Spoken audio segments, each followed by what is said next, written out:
ang tumubong munggo. In short, bean sprout. Teka lang. Intro. Pasok.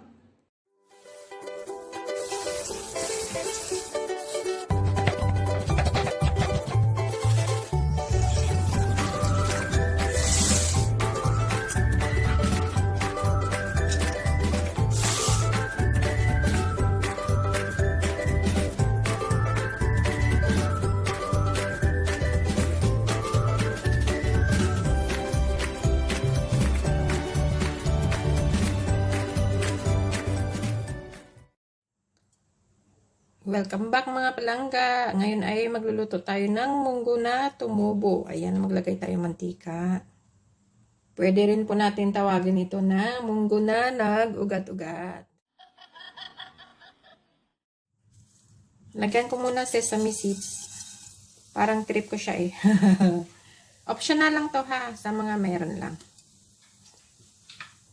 Siyempre, wag niyo sunugin. Ayan. Garlic. Sibuyas, isang malaking sibuyas. Halu-haluin. Pampakulay lang yung sesame seeds.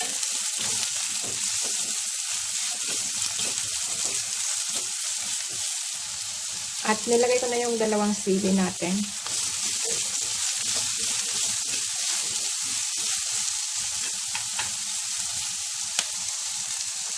Breast chicken.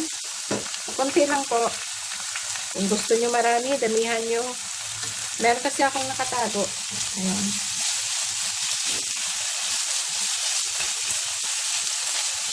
Minsan, pag nagluto ako ng malaking manok, ayan, may tinitira akong maliliit-liit na parts para pwede siya pang sahog-sahog.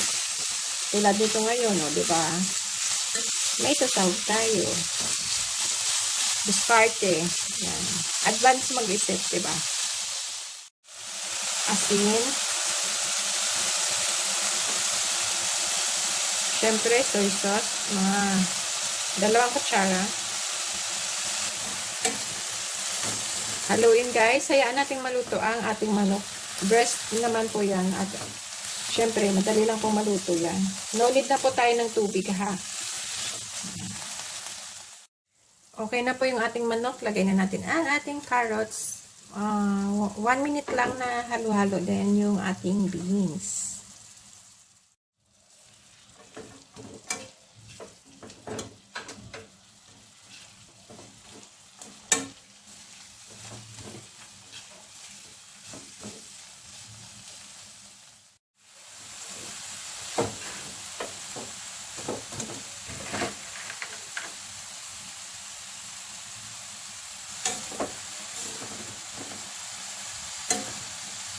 Ayan guys, mix lang natin ng maayos. Tapos, ano na to?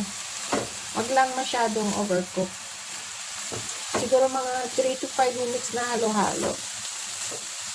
Magtutubig lang din yan siya.